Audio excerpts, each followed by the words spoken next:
Recuerda que puedes escuchar este audio horas antes de su estreno y sin publicidad suscribiéndote en cesarvidal.tv.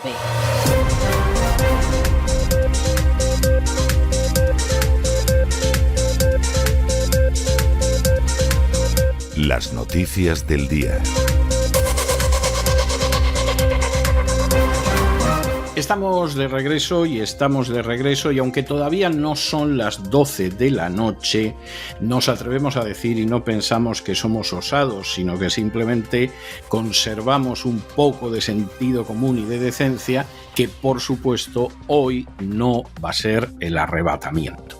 Esta es una manifestación más de esa estupidez propia del dispensacionalismo, que es una escuela de interpretación en términos históricos muy reciente. Durante la aplastante mayoría de su historia, el cristianismo no ha creído en un disparate así, pero que se suma a tantos papas, cardenales, predicadores, en fin, gente de todo tipo que ha ido anunciando fechas, siempre equivocándose, para el fin del mundo, el arrebatamiento, el juicio final, la aparición del anticristo, la segunda venida del Señor, etcétera, etcétera.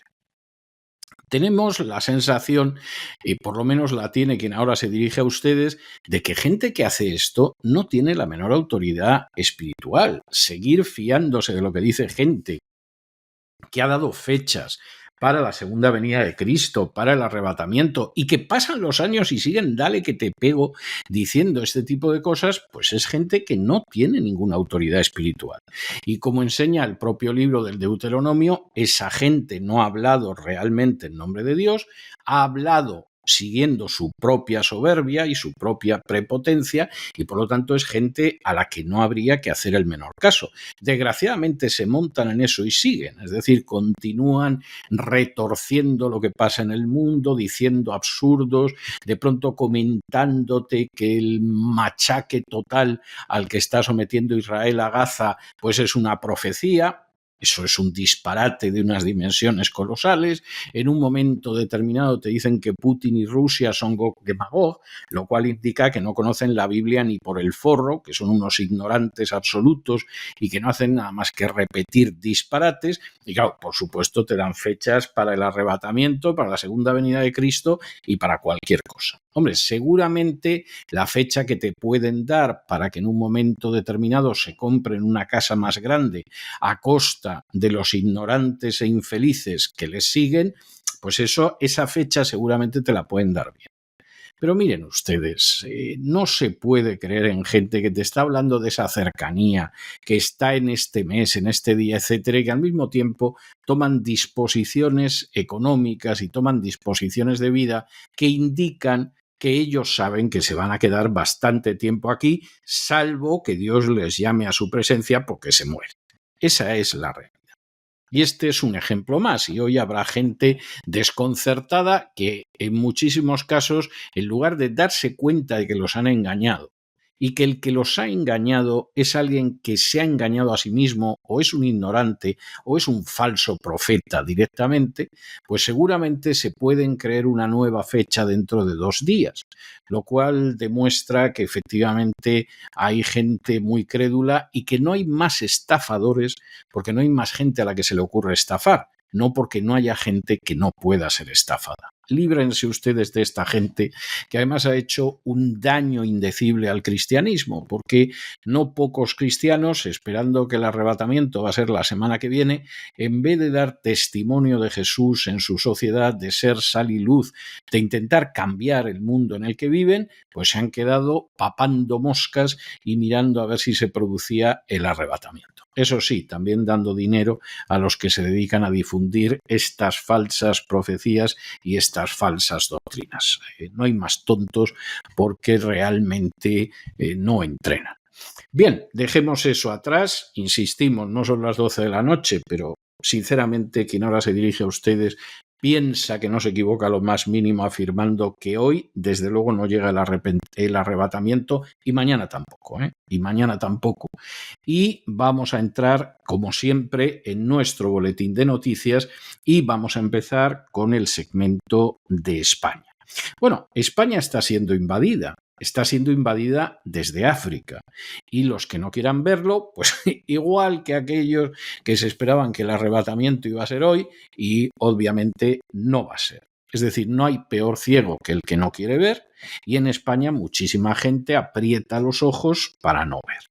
De hecho, la inmigración ilegal, y esto se puede seguir perfectamente por las redes, ya prepara otro asalto a las fronteras españolas, concretamente a las de Ceuta, para el próximo 30 de septiembre.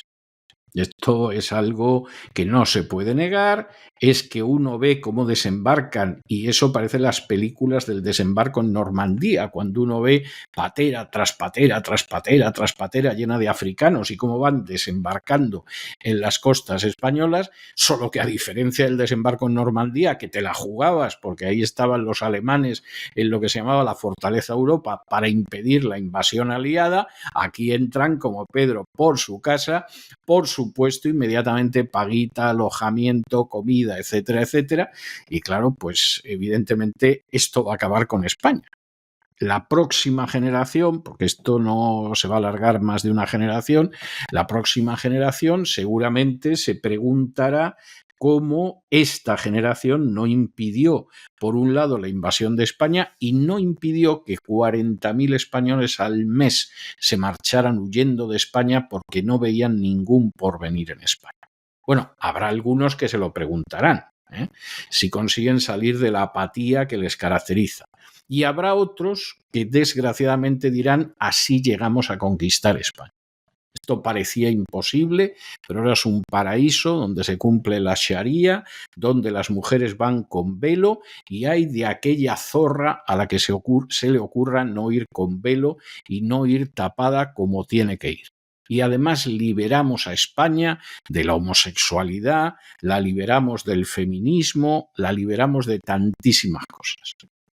Bueno, pues esto a la vuelta de una generación puede ser una realidad más que innegable, y en aquel entonces ya no va a servir de nada el no reaccionar o el ayudar a esta situación.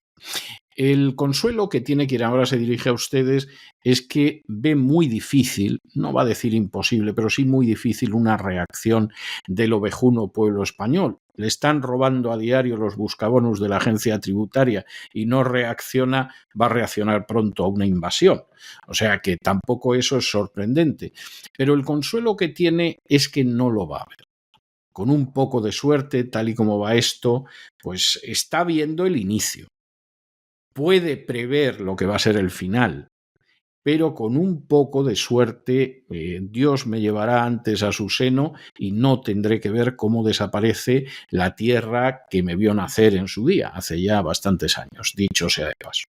Es muy triste consuelo, yo lo sé, pero si aquellos que están sufriendo la invasión no se movilizan, no resisten, no se enfrentan con esta situación, pues no hay ningún remedio. Y piensen ustedes que los canarios, que a fin de cuentas están sufriendo ahora esta invasión de una manera terrible, en lo que seguramente son los prolegómenos de una marcha verde dirigida contra Ceuta, Melilla y Canarias, bueno, pues esos canarios han votado en más de un 80% al Partido Socialista y al Partido Popular, que están permitiendo e incluso azuzando esta invasión africana.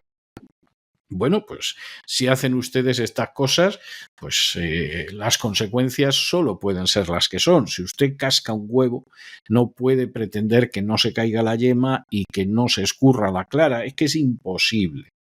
Bueno, pues están ustedes cascando huevos desde hace mucho tiempo y se los van a cascar también a ustedes. En fin, analizamos estas y otras cuestiones que les afectan con la ayuda absolutamente irrenunciable de María Jesús Alfaya. María Jesús, muy buenas noches. Muy buenas noches, César. Muy buenas noches a los oyentes de La Voz.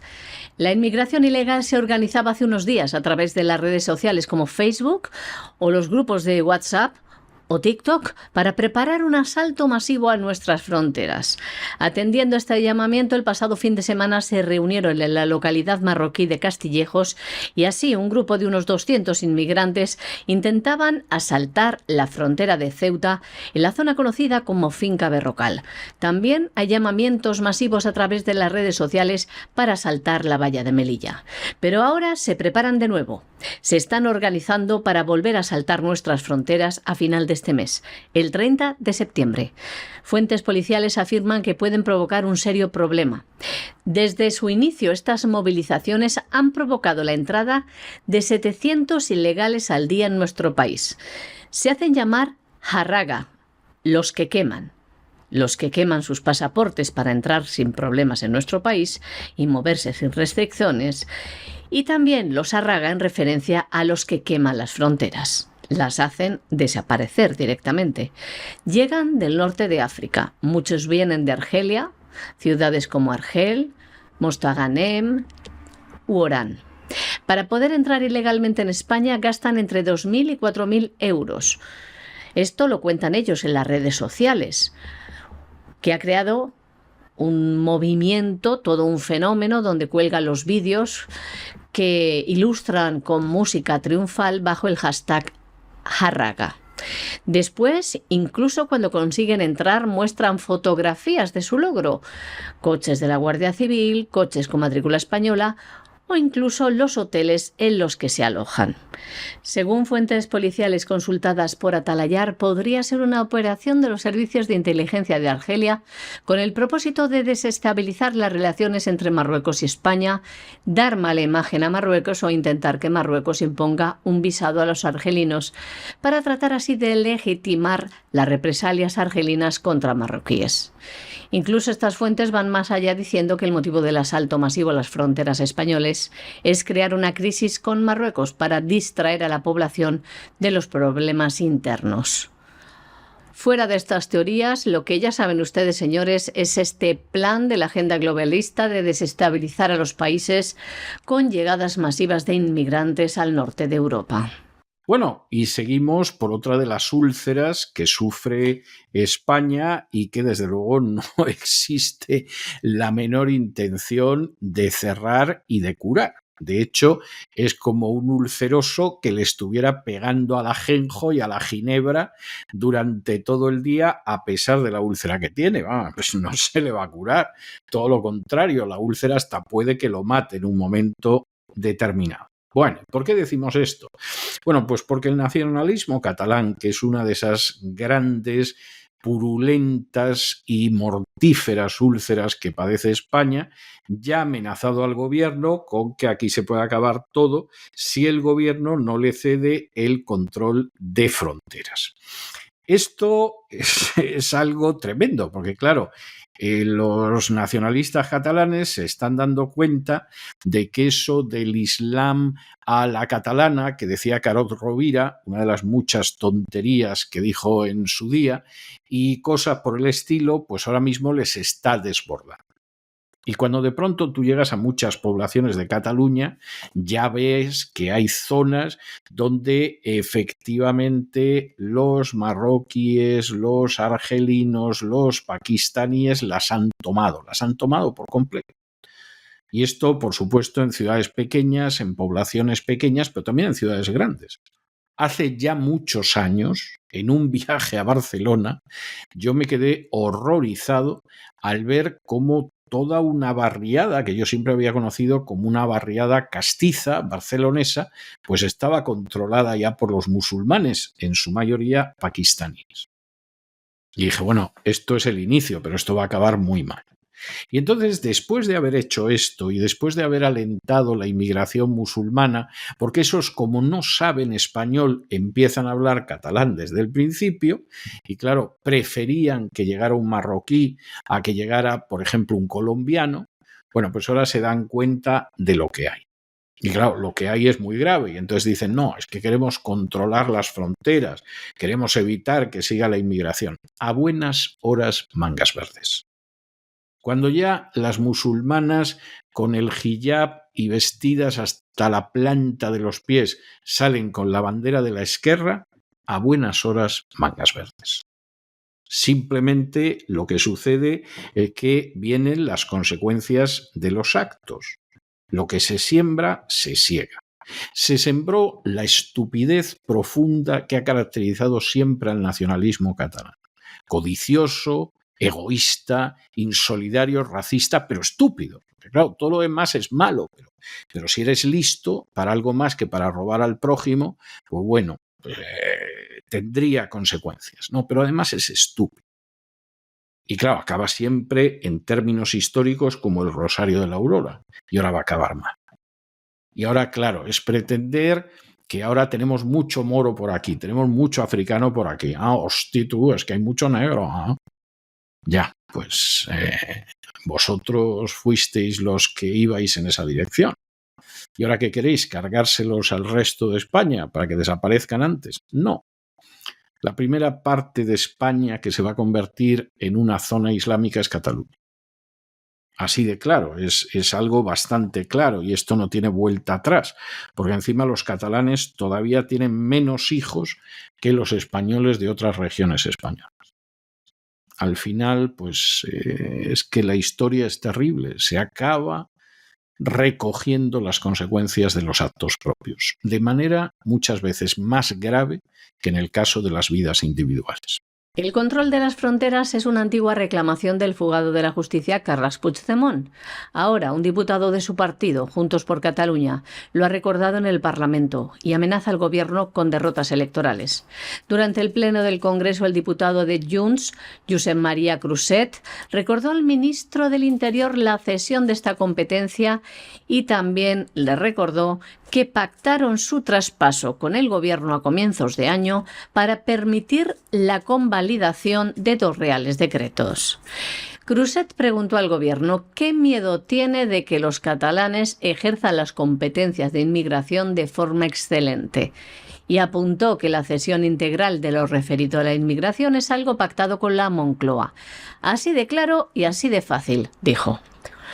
El ministro del Interior, Marlaska, respondió que el control de fronteras y flujos migratorios irregulares son competencia exclusiva del Estado y del Gobierno central, por lo que no son susceptibles de ser transferidos o delegados. Sin embargo, afirmó que hay otros aspectos relacionados con la inmigración que sí pueden ser competencia autonómica. Bueno, y nos vamos a Hispanoamérica y nos detenemos en Venezuela, donde el legislativo venezolano ha instado a Maduro a romper relaciones diplomáticas y comerciales con España. Hacerlo, porque ya saben ustedes que el Parlamento, el Congreso español, ha reconocido como presidente electo a Edmundo González. ¿Esto qué es? Esto es una de esas típicas cuestiones que son de cara a la pasarela y que no cambian en absoluto la situación. A mí una de las cosas que más me conmueve, porque me causa mucho dolor, es cómo hay gente de la oposición y del exilio venezolanos que se creen una serie de cosas porque es lo que aparece en el teatrillo. Y en un momento determinado se creyeron a Capriles y en un momento determinado se creyeron a Guaidó, que aquí desde el primer momento dijimos que iba a ser un fiasco total. Y se creen una serie de cosas y no se percatan de hasta qué punto Maduro dice unas cosas que van en la línea pues de su rollo ideológico y en el otro hace todo lo contrario en términos prácticos y eso le permite mantenerse en el poder. A fin de cuentas, Maduro se mantiene en el poder no porque Rusia le compre el petróleo. Si Rusia es un país que está muy atrás de los socios comerciales de Venezuela. Tampoco China, que está también bastante atrás. Muy adelante de Rusia, pero bastante atrás. Les guste o no les guste a los exiliados venezolanos, Maduro se mantiene en el poder porque el primer socio comercial de Venezuela son los Estados Unidos y el segundo la Unión Europea. Y hay que fingir ocasionalmente que esto no es así. Pero el propio diseño de las últimas elecciones lo llevó a cabo Maduro con Biden. Esto no se puede negar. Y se aceptó, por ejemplo, que María Corina Machado no se pudiera presentar. Y se aceptaron otras cosas y eso fue un pacto de Joe Biden con Nicolás Maduro. Ahora mismo, Edmundo González, en vez de estar en Venezuela, que es donde debía de haberse quedado, guste o no guste decirlo, es así. Él ha estimado que está más seguro fuera de Venezuela, seguramente tiene razón, pero hombre, no te eligen presidente para que te vayas. Las cosas como son, y más cuando se supone que a inicios del año que viene vas a jurar como presidente, que desde luego yo en estos momentos no veo que haya muchas razones como para confiar en él. Pero finalmente te sacan de Venezuela o te vas encantado de Venezuela y te vas a España, con un gobierno que se lleva a partir un piñón con Maduro porque la parte comunista ha sido siempre muy chavista y la parte socialista se llevó siempre muy bien con Chávez y con Maduro. Es que esto parece que ha empezado con Sánchez. Y las armas americanas que le vendió Bono a Chávez, que le ocasionaron un conflicto diplomático a España con Estados Unidos, ¿eso lo hizo Sánchez? Eso viene de la época de Zapatero. Zapatero es el gran palanganero, el gran conseguidor de Maduro. Ha conseguido que Edmundo González esté en España, donde no puede decir ni pío hasta que hayan resuelto su asilo. Ni pío. De manera que como resuelvan su asilo en marzo del año que viene, pues ustedes verán, no va a decir ni mu. Y en medio de todo esto, pues esta apariencia de que regañamos, de que no nos llevamos bien, de que hay que ver cómo estamos, pues hombre, habrá gente que se la crea, incluso habrá gente que dirá, hombre, pues si Venezuela rompe relaciones con España, que es un país de la Unión Europea, que no, hombre, que no, que esto es una comedia. Y aquí la realidad es la realidad. Y la realidad, piense lo que piense la oposición, el exilio y el lucero del alba, es que Maduro no está en una situación que parezca ahora más débil que antes de las elecciones. Es que Maduro tiene como primer socio comercial a los Estados Unidos y después a la Unión Europea. Y es que Maduro, de acuerdo con José Luis Rodríguez Zapatero, personaje maligno donde los haya, ha ubicado a Edmundo González en España donde no puede abrir la boca. Esa es la realidad. Y los que no quieran verlo y estén pensando en otras cosas, pues bueno, son muy dueños de ello porque nosotros pensamos que el pensar tiene que ser absolutamente libre. Pero esta es la situación que hay y el que no lo quiera ver, peor para él. El Parlamento de Venezuela, controlado por el chavismo, ha presentado un proyecto con el que instará al gobierno a romper relaciones diplomáticas y comerciales con España. Venezuela hace esto en respuesta a la decisión del Congreso español de reconocer al opositor como presidente electo, a Edmundo González Urrutia, que se encuentra exiliado en España. El documento presentado en el Parlamento dice lo siguiente: se insta al Ejecutivo Nacional a que evalúe en un tiempo perentorio la ruptura de relaciones diplomáticas y comerciales con el Reino de España como acción recíproca por la grosera e injerencista proposición del Congreso español contra la constitucionalidad venezolana. El pasado 11 de septiembre, el Congreso español, con el voto en contra del Partido Socialista, aprobó una proposición no de ley impulsada por el Partido Popular en la que pide al Gobierno reconocer como presidente de Venezuela a González Urrutia, quien llegó a Madrid el 8 de septiembre buscando asilo, ya que asegura sufrir una persecución política en su país tras afirmar ganar las elecciones, que es justo lo contrario que afirma el Consejo Nacional de Venezuela, que el ganador ha sido Nicolás Maduro. Bueno, y de Venezuela nos vamos a Bolivia porque Evo Morales, que en su día era el presidente de Bolivia y al que le falló el autogolpe y las cosas fueron como fueron, resulta que ha decidido que quiere volver a ser presidente y por lo tanto ha encabezado hace unas horas la marcha para salvar Bolivia, que sale de la ciudad de Caracollo, en la región de Oruro, y que va hacia La Paz, hacia la capital.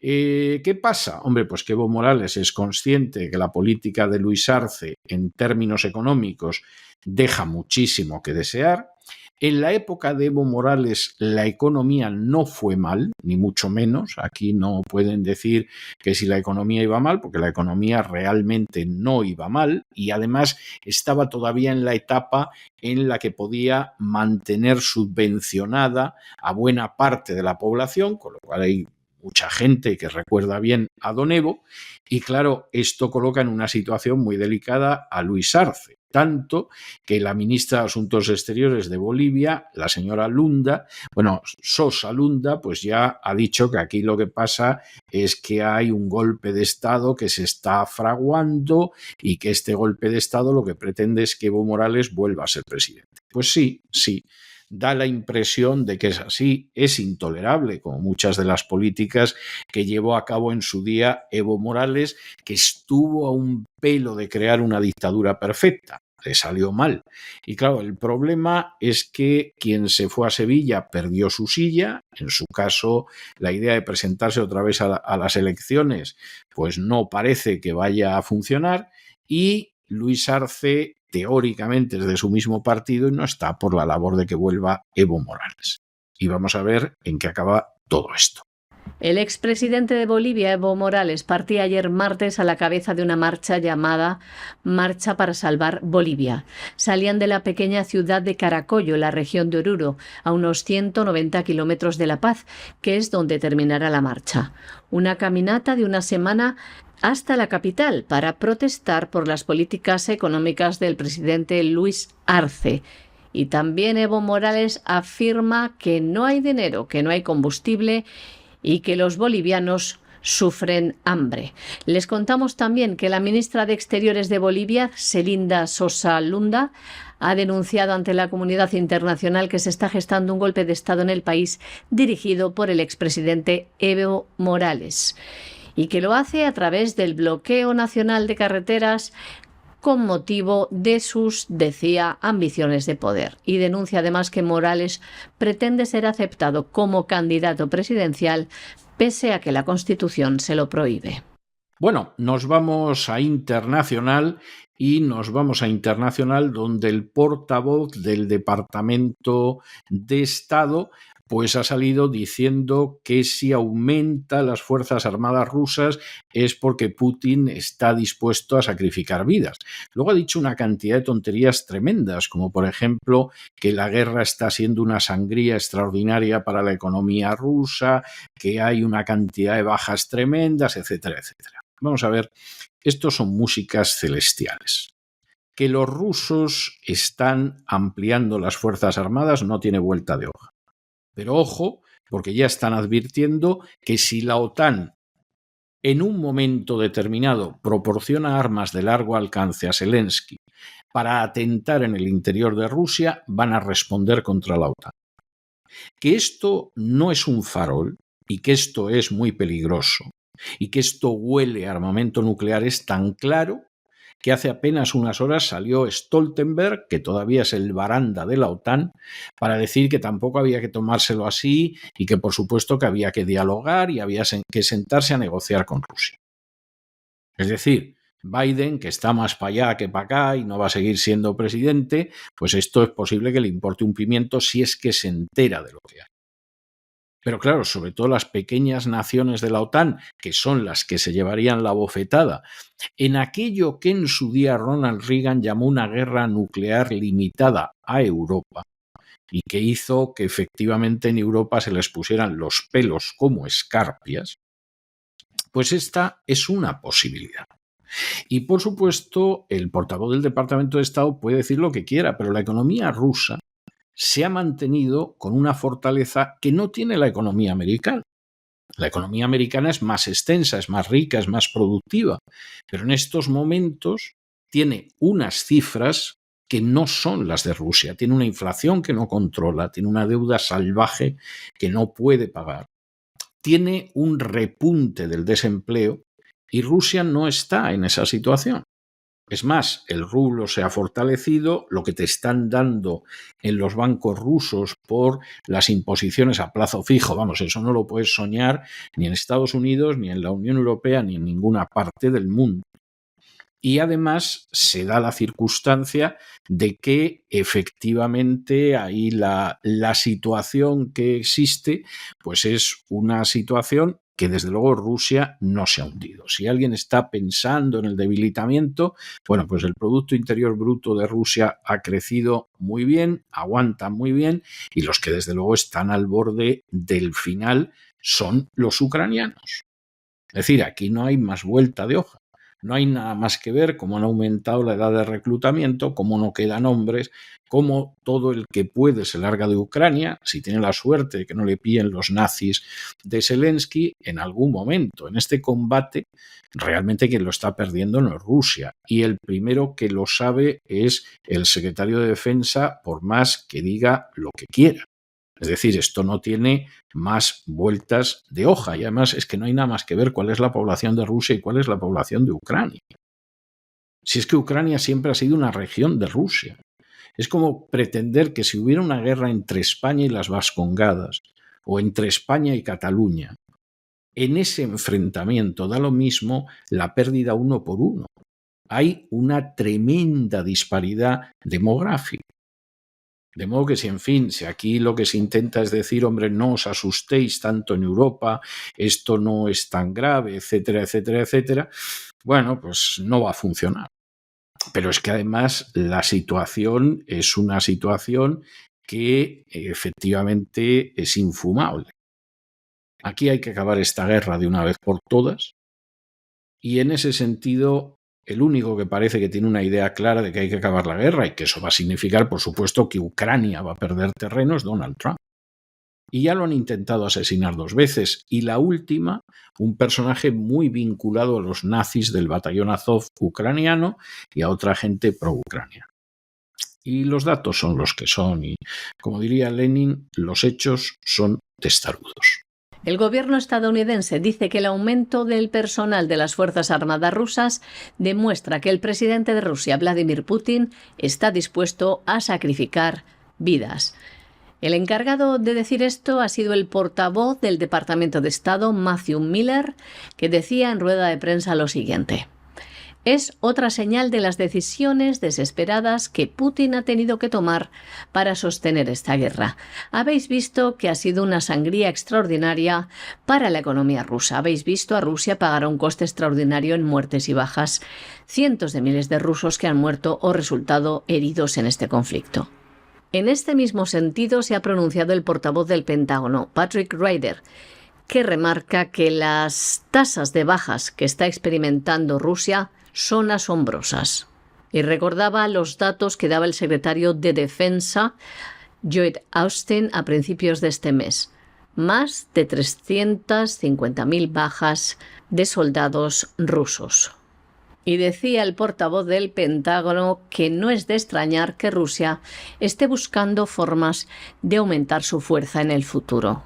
Como ven, ya asustando con la amenaza rusa. Esto lo dice Estados Unidos, que no ha hecho nada por parar esta guerra, sino todo lo contrario. No ha hecho más que inyectar dinero a Ucrania y no ha votado ningún acuerdo de paz. Por su parte, el portavoz de la presidencia rusa, Dmitry Peskov, ha señalado que el aumento de personal militar y de fuerzas militares rusos, esta medida deriva de las amenazas existentes para Rusia en el perímetro de sus fronteras, incluida, añadía, la inestabilidad en la frontera oriental. Y es que el presidente de Rusia, Vladimir Putin, ha firmado un decreto para elevar a 1,5 millones el número de personal militar en el seno de las Fuerzas Armadas, lo que supone 180.000 efectivos más que hasta la fecha. Bueno, y la noticia de ayer, o una de las grandes noticias de ayer, que ya nos pillaron después del boletín, ha sido ese atentado de Israel en suelo libanés, utilizando teléfonos, pero no sabemos todavía exactamente cómo utilizó los teléfonos, producto del cual parece ser que ha habido 12 muertos, entre ellos 2 menores de edad, que no da la sensación de que fueran terroristas, sino que les pilló por allí, y luego, eso sí, 2.800 heridos, de los cuales aproximadamente 1.000 serían heridos leves, sin mayor relevancia, pero hay otros 1.800 que están hospitalizados. Aquí hay varias cuestiones que son verdaderamente relevantes. Por supuesto, para la gente que está dispuesta a defender lo que haga Israel, tanto si lo hace bien como si lo hace mal, esto es para alabarlo. Porque en vez de seguir bombardeando en masa como Gaza, pues resulta que lo que ha hecho ha sido centralizar el ataque supuestamente en terroristas. Ese argumento, en primer lugar, lo que deja de manifiesto es que lo que hay en Gaza es una matanza que esa misma gente lleva negando desde hace casi un año. Y que, evidentemente, existen formas de enfrentarse que no pasan por una matanza masiva como la de Gaza. Porque es que esto no es que lo hayan hecho dos países distintos, es el mismo Israel. De manera que ya el argumento de entrada dice, de manera seguramente indeseada, que efectivamente lo que hay en Gaza es algo terrible, indiscriminado, criminal, y esto parece que, en fin, es mejor porque han ido directos a por los terroristas. Bueno, pues la realidad es que lo de Gaza es algo infernal, en un sentido prácticamente literal, y que esto es algo muy discutible desde el punto de vista de la legalidad internacional. Porque, claro, en última instancia, ¿qué derecho tiene un país a incursionar, en este caso como un intruso, en otro país para matar pretendían muchísimas personas? Al final han matado solo a 12, 2 de ellos menores, pero bueno, hay cerca de 3.000 heridos. Esto, de acuerdo con la legalidad internacional, es algo absolutamente inaceptable. Es una agresión que no tiene nombre. Y, por supuesto, de aquí seguramente va a derivar alguna de esas condenas internacionales contra Israel que luego se dedica a bloquear la Casa Blanca. Pero, evidentemente, esto es algo absolutamente inaceptable. Por supuesto, aunque la propaganda insista en que esta ha sido una matanza quirúrgica de terroristas, pues esto al final no es así. O sea, la realidad es que esto no es así. La prueba está en que entre los muertos hay menores y que cuando se produce la explosión, pues había gente que andaba cerca y que ha recibido el impacto de la explosión también y no tenían absolutamente culpa de nada. Unos atentados en los cuales hay cerca de 3.000 víctimas no es una operación quirúrgica. Esto es una matanza tremenda y además en un país extranjero. Tercera cuestión. Claro, si admitimos que este tipo de matanza está bien, pues a ver cómo van a justificar ustedes entonces que está mal lo que hizo Hamás cuando entró en Israel, que lleva ocupando desde hace décadas territorios palestinos. O sea, la gente no se da cuenta de que no puede ser que una cosa esté bien o esté mal según quien la ejecute. Algo estará bien o estará mal porque objetivamente está bien o está mal. No puede pensarse que si el vecino viene a robarme a mi casa está mal y si yo voy a robar al vecino está bien. O sea, es que es una cosa de puro sentido común. Tercera cuestión. Aquí, entre la gente a la que le dan el pepinazo, aunque no con consecuencias terribles, está además un diplomático iraní. Y uno dirá, ¿por qué llevaría un teléfono de Hezbollah? No, porque también tenían localizado ese teléfono. No piensen ustedes que el embajador, el cónsul, el secretario de embajada de Irán va llevando el mismo teléfono que llevan los otros. Es un teléfono que también han localizado. Claro, esto es un casus belli. Irán hasta ahora a estas provocaciones no ha respondido de manera masiva. Pero vamos a ver cómo un día efectivamente se calienta. Seguramente Irán no responde porque no quiere dar una excusa a Israel para que pida a Estados Unidos que invada Irán. Que no sacaríamos nada en limpio, como ha pasado en Afganistán y en Irak, pero que empantanaría a los Estados Unidos en otra de las guerras inútiles y sin ninguna justificación del Estado de Israel. Última cuestión. ¿Cómo se llevaron a cabo estos atentados? Es algo que de momento no sabemos. Hay quien piensa que, en fin, aquí había un seguimiento, han ido sabiendo cuáles eran los números de teléfono, que lo había cogido tu hija Yamila y le explotó, mala suerte. Hay quien piensa que no es así. Hay quien piensa que en realidad los teléfonos fue una partida de teléfonos destinada a Hamás, a Hezbollah, y que esa partida pues, pasó a través de países muy cercanos a Israel. Entonces, en un momento determinado, como en esa partida se la hemos vendido a esta gente, hacemos explotar todo, oye, y al que le pille, que se muera. ¿Que uno de estos le regaló el teléfono a un sobrino de 10 años? Bueno, pues uno menos. Y esta es la idea. No sabemos si es así. Hay otra posibilidad más, y esta es muy grave, y es el hecho de que Israel haya podido entrar en estos teléfonos porque tiene una tecnología de puerta trasera que le permite entrar en los teléfonos. En cualquiera de los casos, y hasta que esto se dilucide y se sepa, si se llega a saber el mecanismo que ha utilizado, verdaderamente es para no sentirse tranquilo. Que exista un mecanismo que en un momento determinado permita a un gobierno extranjero o al tuyo propio volarte por los aires mientras hablas por teléfono, pues evidentemente no es para tranquilizar a nadie. No, pero ojo el terrorista, pero déjese usted de historias. Pero ¿quién le garantiza a usted que a usted no le van a poner lo mismo en el teléfono si en un momento determinado se le apetece a cualquiera de los grandes de este mundo? No, pero es que yo no soy terrorista. No, usted es tonto de entrada si ese es el razonamiento que hace. Esto significa que estamos absolutamente desprotegidos. Y que sea el mecanismo que sea, en un momento determinado pueden decidir que matan a una persona.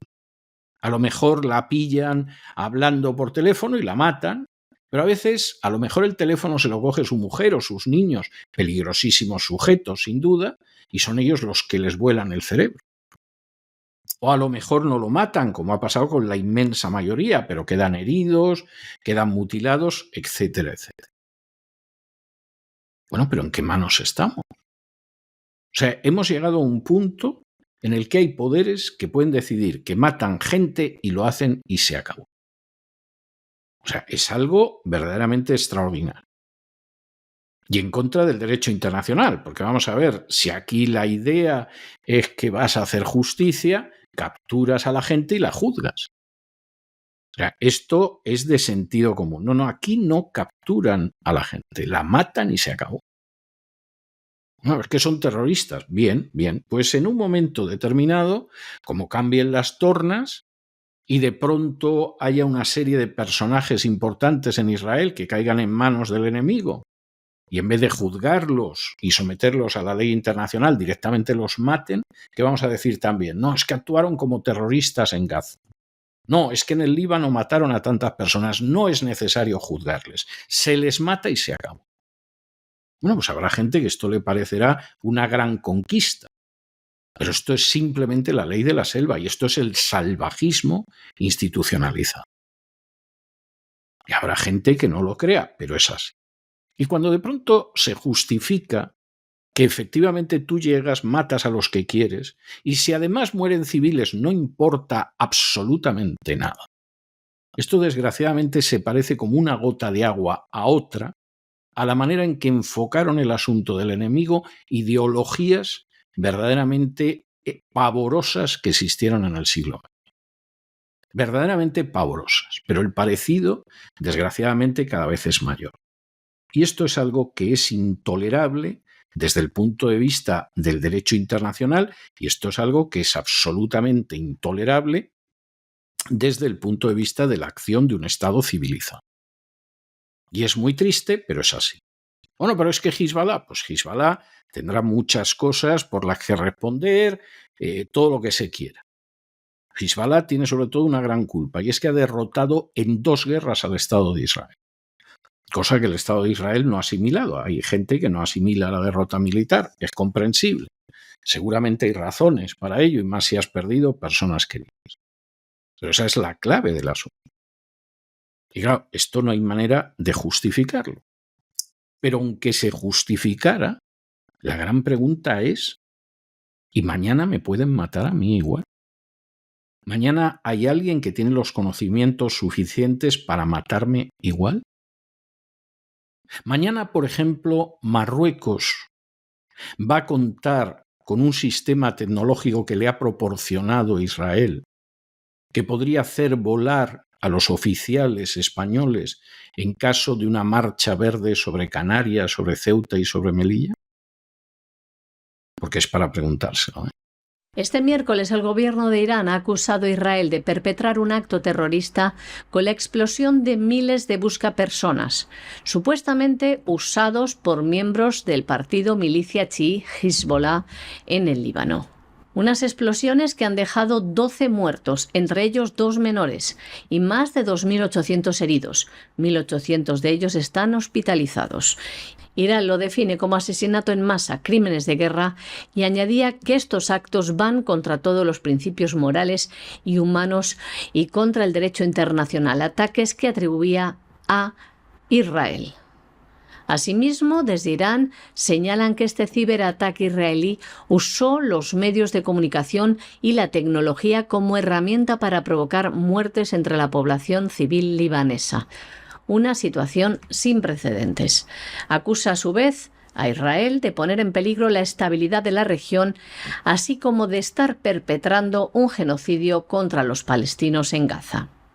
Hay que decir que aunque en un principio estas explosiones fueron atribuidas a un ataque informático, el New York Times afirma que funcionarios estadounidenses han declarado que la inteligencia israelí ocultó material explosivo dentro de un lote de unos 3.000 buscas importados a Líbano.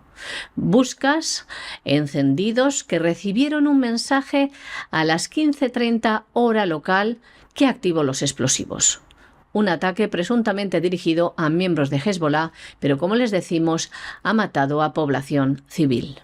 Pues hasta aquí hemos llegado con nuestro boletín de hoy. Muchas gracias, María Jesús, y hasta mañana, Dios mediante. Muchas gracias a ti, César. Muy buenas noches. Y ustedes no se nos vayan, porque ya está entrando don Lorenzo Ramírez y hoy les adelanto que el Despegamos viene con sobrecarga. Hemos tenido problemas a la hora de facturar porque llevábamos carga en exceso. Vamos, nos hemos librado por un pelo de que nos pusieran un pago suplementario. Hoy el Despegamos, insisto en ello, va con sobrecarga. Y luego, ya saben ustedes que habitualmente los miércoles tenemos un programa doble y sesión continua dedicado a la salud. Empezamos siempre con Elena Kaliníkova, pero ayer Elena tuvo que sustituir a don Roberto Centeno, cuya rapidísima recuperación creemos que está a la puerta de la esquina, y entonces solo contaremos hoy con la segunda parte de nuestro programa doble dedicada a la salud psíquica. Tendremos la psicoteca con don Miguel Ángel Alcarria. De manera que no se vayan, que regresamos enseguida.